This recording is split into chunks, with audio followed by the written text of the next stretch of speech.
নমস্কাৰ বন্ধুসকল, মই হিৰেন।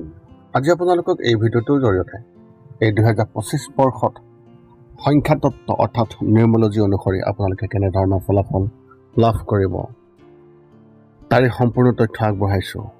ইয়াত আপুনি সংযোগ কৰিব লাগিব আপোনাৰ ডেট অফ বাৰ্থ অৰ্থাৎ জন্মৰ সঠিক তাৰিখ, মাহ আৰু চনটোৰ ইয়াৰ যি মূল সংখ্যা, সেই মূল সংখ্যাৰ লগত আপুনি সংযোগ কৰি আপোনাৰ এই 2025 বৰ্ষত কেনেধৰণৰ ফলাফল লাভ কৰিব তাৰে সম্পূৰ্ণ তথ্য। যদি আপোনাৰ সংখ্যা 3 সংখ্যাৰ ব্যক্তি হয়, তেন্তে আপুনি আপোনাৰ এই 2025 বৰ্ষৰ সম্পূৰ্ণ ফলাফল লাভ কৰক। প্ৰথমে মোৰ চেনেলটো আপোনালোকে ছাবস্ক্ৰাইব কৰি ল'ব, যাতে মোৰ পিছৰ ভিডিঅ'বিলাক আপোনালোকে সহজে লাভ কৰিব পাৰে। লগতে মোৰ ভিডিঅ' যদি ভাল লাগে তেন্তে লাইক আৰু শ্বেয়াৰ কৰিব, কমেণ্ট কৰি আপোনালোকৰ মনোভাৱ প্ৰকাশ কৰিব। এতিয়া আহোঁ মূল বিষয়ত। আজি এই ভিডিঅ'ৰ উদ্দেশ্য হৈছে নিউমৰলজি অনুসৰি আপুনি আপোনাৰ আগন্তুক বৰ্ষৰ ফলাফল আপুনি জানি লওক। আগন্তুক বৰ্ষটো হৈছে 2025 বৰ্ষ আৰু এই 2025 বৰ্ষৰ বিশেষ সংখ্যা হৈছে 9 আৰু এই সংখ্যাই শনিদেৱক ইণ্ডিকেট কৰে, অৰ্থাৎ এই নম্বৰ শনিদেৱৰ নম্বৰ। যদি আমি চাওঁ তেন্তে এই বছৰ অৰ্থাৎ এই 2025 বৰ্ষৰ মুঠ সংখ্যা 9 আৰু এই বছৰ সকলো সংখ্যাৰ যোগফল 9।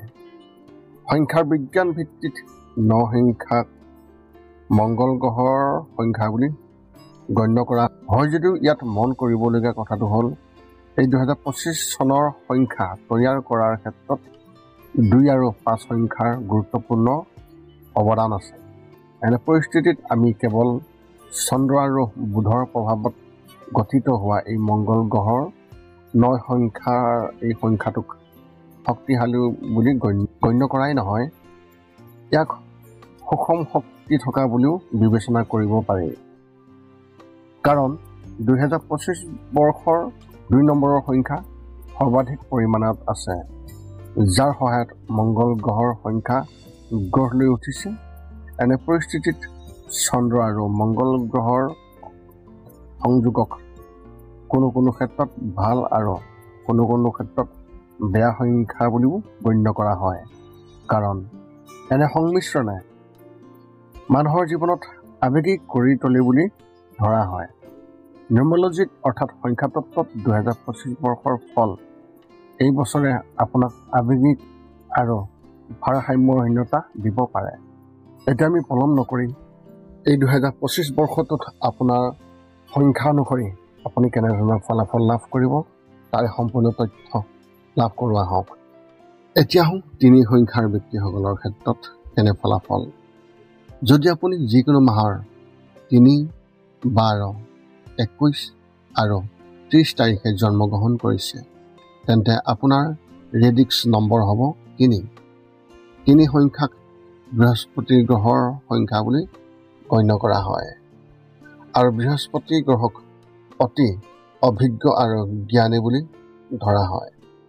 এনে পৰিস্থিতিত 3 নম্বৰৰ প্ৰভাৱৰ বাবে অভিজ্ঞ আৰু জ্ঞানী ব্যক্তিও হ'ব পাৰে আপুনি। বৃহস্পতিক গুৰু উপাধি দিয়া হৈছে, যাৰ বাবে আপুনি কেৱল শিক্ষণত বিশ্বাস কৰাই নহয়, শিক্ষা দিবলৈও আপুনি খুবেই ভাল পায়। আপুনি বিষয় বুজি আনক বুজিবলৈ চেষ্টা কৰে।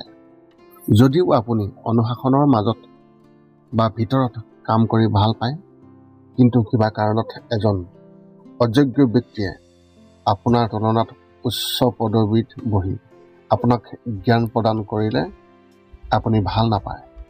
অৰ্থাৎ যোগ্য ব্যক্তিৰ পথ প্ৰদৰ্শন ভাল পায়, কিন্তু অযোগ্য ব্যক্তিৰ হস্তক্ষেপত আপুনি ভাল নাপায়। সাধাৰণতে আপোনাৰ সামৰ্থ্য আৰু অভিজ্ঞতাৰ বাবে প্ৰতিটো পৰিস্থিতিত কাম কৰি সুখী হৈ থাকিব পাৰে। যদি আপুনি হাঁহি ধেমালি কৰি ভাল পায়, তথাপিও ধেমালি কৰি থাকোঁতে কিবা অনুপযুক্ত হ'লে আপুনি একেবাৰে ভাল নাপায়। অৰ্থাৎ আপুনি সীমিত হাস্যৰস ভাল পায়। সাধাৰণতে আপুনি স্বভাৱতে ধৰ্মীয় ব্যক্তি হ'ব পাৰে। আপুনি হয়তো দান বৰঙণি, ধৰ্মীয় যাত্ৰা আৰু ধৰ্মীয় কাম কাজৰ লগত জড়িত হ'লে আপুনি খুবেই ভাল পায়। আপুনি জ্যেষ্ঠ, বয়োজ্যেষ্ঠ, শিক্ষক আৰু ধৰ্মীয় ব্যক্তিৰ সৈতে সংযোগ স্থাপন কৰি তেওঁলোকৰ নিৰ্দেশনা মানিবলৈ আৰু পালন কৰিবলৈ আপুনি ভাল পায়। এনে পৰিস্থিতিত আপুনি ভাল অগ্ৰগতি লাভ কৰিব পাৰে।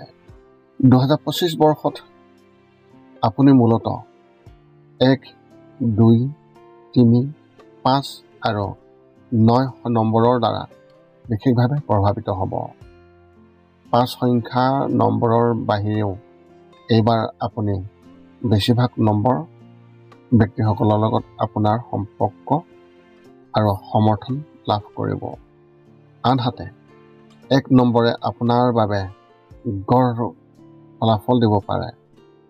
এইকাৰণেই আমি আপোনাক বিশেষভাৱে পৰামৰ্শ দিব বিচাৰিছোঁ যে এই বছৰ আপোনাক চাতুৰি কৰা ব্যক্তিসকলৰ পৰা আঁতৰি থাকিবলৈ অনুৰোধ কৰা হৈছে।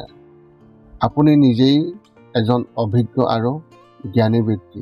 এনে পৰিস্থিতিত যদি আপুনি কিবা এটা প্ৰমাণ নাপায়, তেন্তে সেই বস্তুটো বা সেই বিষয়টোৰ সন্দৰ্ভত আন কাৰোবাৰ পৰা পৰামৰ্শ কোনো ধৰণতে আপুনি ৰিস্ক লোৱাটো সঠিক নহ'ব। অৱশ্যে এই 2025 বৰ্ষই আপোনাক সামাজিক কাম কাজৰ বাবে বহু ভাল ফলাফল দিব পাৰে। সামাজিক দিশত উত্থাপন কৰাৰ কাম কৰিব পাৰে। এইবাৰ দেশ, সমাজ আৰু আপোনাৰ কল্যাণৰ বাবে কিছু পদক্ষেপ ল'ব পাৰে বা আগুৱাই আহি তেওঁলোকক সমৰ্থন কৰিব পাৰে। এইবাৰ আপুনি কিছু নতুন পৰীক্ষা নিৰীক্ষা কৰিব পাৰে। বিশেষকৈ এই বছৰ কিছু সৃষ্টিশীল কাম কৰিবলৈ আপোনাৰ ইচ্ছা থাকিব পাৰে। এই ধৰণৰ পৰীক্ষাত সফলতা লাভ কৰাৰ সম্ভাৱনা অত্যন্ত প্ৰবল দেখিবলৈ পোৱা গৈছে। আপোনাৰ বন্ধু বান্ধৱীৰ বাবেও এই বছৰ বিশেষ কিবা এটা কৰিবলৈ মন যাব। বন্ধুসকলেও আপোনাক সহায় কৰিবলৈ সাজু হ'ব পাৰে। অৰ্থাৎ যেতিয়াই প্ৰয়োজন হ'ব, আপোনালোকৰ আপোন মানুহৰ মাজত ইজনে সিজনৰ বাবে উপযোগী হ'ব। এইটো এটা অনুকূল কথা।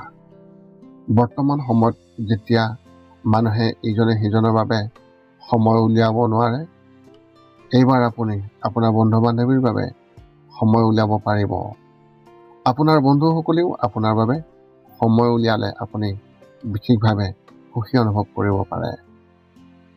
9 নম্বৰৰ সমৰ্থনে ইংগিত দিছে যে আপোনাৰ সংস্থাটোৱে নতুন শক্তি পাব পাৰে। অৰ্থাৎ আৰু কিছুমান মানুহে আপোনাক সমৰ্থন কৰিবলৈ আহিব পাৰে আৰু আপোনাৰ অভিজ্ঞতাই নতুন দিশলৈ গৈ বিশেষ কিবা এটা কৰিব পাৰে, আপোনাক অনুকূল কৰি তুলিব পাৰে। ভাই ভনী আৰু বন্ধু বান্ধৱীসকলে হয়তো আপোনাক সহায় কৰিবলৈ সাজু থাকিব। একে সময়তে 1 নম্বৰৰ প্ৰভাৱ আপোনাৰ বিৰোধী নহয়, সম্পূৰ্ণ সমৰ্থনতো নহয়। এনে পৰিস্থিতিত চৰকাৰ, প্ৰশাসন আৰু আদালত আদিৰ লগত জড়িত বিষয়বোৰত আপোনাৰ প্ৰচেষ্টা অনুযায়ী ফলাফল লাভ কৰি থাকিব। 2 নম্বৰৰ প্ৰভাৱে আত্মীয়ৰ সৈতে আপোনাৰ সম্পৰ্ক সাধাৰণতে অনুকূল কৰি ৰাখিব। যদি কোনো আত্মীয়ৰ পৰা বিশেষ সমৰ্থন নাথাকে, তেন্তে কোনো বিৰোধিতা নাথাকিব। অৰ্থাৎ ইজনে সিজনৰ প্ৰচেষ্টা আৰু কৰ্ম অনুসৰি সম্পৰ্ক উপভোগ কৰিব পাৰিব। সাধাৰণতে প্ৰেমৰ সম্পৰ্ক আৰু বিবাহিত জীৱনত সামঞ্জস্যতা সম্ভাৱনা আছে। এই বছৰ আৰ্থিক বিষয়ত আপুনি বহু ভাল কৰিব পাৰিব। অৰ্থাৎ সাধাৰণতে 2025 বৰ্ষৰ এই বৰ্ষটোৱে আপোনাৰ বাবে বহু ভাল ফলাফল দিব পাৰে। ক'ৰবাত শুনা যিবোৰ কথা, সেই কথাবোৰত বিশেষ গুৰুত্ব দিয়াৰ প্ৰয়োজন নাই। একে সময়তে যিবোৰ দৰকাৰী কাগজ পত্ৰ সেইবোৰ আপুনি সযতনে ৰাখক, যিবোৰ প্ৰয়োজন হ'ব। এই সাৱধানতা অৱলম্বন কৰাৰ পিছত এই বছৰ আপুনি বহুত ভাল ফলাফল লাভ কৰিবলৈ সক্ষম হ'ব। মাজে মাজে ছিনিয়ৰৰ পৰা পোৱা যি গাইডেঞ্চ সেইবোৰ কেকত আইচিং কৰাৰ দৰে কাম কৰিব। 3 নম্বৰ ব্যক্তিসকলৰ ক্ষেত্ৰত এক বিশেষ প্ৰতিকাৰ, আপুনি আপোনাৰ কপালত কেশৰৰ তিলক নিয়মিতভাৱে ল'বলৈ চেষ্টা কৰক। হালধি মিহলি পানী নিয়মিতভাৱে সূৰ্য দেৱতাক আগবঢ়াওক। নিয়মিতভাৱে হনুমান চালিচা আবৃত্তি কৰক। এই আছিল এই 2025 বৰ্ষত 3 সংখ্যাৰ অৰ্থাৎ মূল সংখ্যা 3 হোৱা যিসকল ব্যক্তি তেওঁলোকৰ সম্পূৰ্ণ ফলাফলৰ বৰ্ণন। যদি আপোনাৰ মনত এতিয়াও জ্যোতিষ সম্বন্ধীয় কিবা প্ৰশ্ন আছে তেন্তে আমাক এই ভিডিঅ'ৰ তলত কমেণ্ট কৰি আপুনি আমাক অৱগত কৰাওক, আৰু আমি আপোনালোকৰ প্ৰশ্নৰ উত্তৰ সকলো সময়তে দিবলৈ আমি সকলো সময়তে সাজু আছোঁ। পুনৰ লগ পাম অন্য এটা ভিডিঅ'ত। আজিলৈ ধন্যবাদ।